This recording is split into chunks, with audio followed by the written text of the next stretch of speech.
Una donna morta e 4 persone ferite in modo molto grave è il bilancio del tremendo incidente frontale accaduto questa mattina lungo l'autostrada A34. Erano le 11:26 quando il centro operativo autostradale della Polizia Stradale di Udine ha lanciato l'allarme per la presenza di un veicolo che procedeva contromano lungo il tratto tra Gradisca di Sonzo e Villesse in provincia di Gorizia.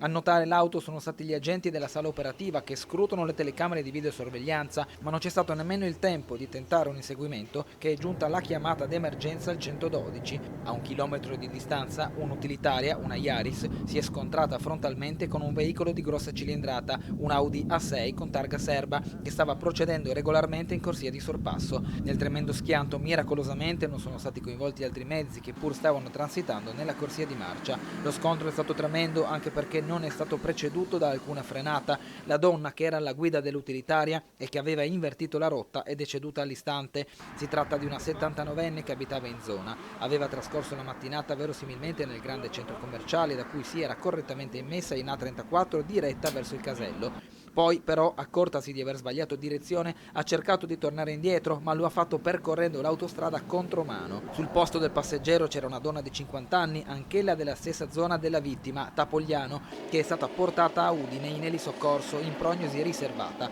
Nell'altra auto 2 delle 3 persone sono state trasportate in codice rosso, ma non sarebbero in pericolo di vita, in ambulanza negli ospedali di Udine e Trieste. Si tratta di 2 donne attorno ai 50 anni. A Catinare è stato trasferito anche il quarto ferito, il meno grave, un ragazzo di 16 anni, cittadino serbo. I vigili del fuoco di Gorizia hanno lavorato per ore, dapprima per liberare le persone incastrate nell'abitacolo e per permettere ai sanitari di intervenire, e quindi per bonificare la carreggiata. Il traffico ha subito soltanto qualche rallentamento, visto che l'urto è avvenuto in corrispondenza del cavalcavia che consente l'ingresso ai centri commerciali. Il flusso veicolare diretto in A4 è stato dirottato sulla rotonda adiacente e ha potuto rientrare in A34 poche centinaia di metri dopo.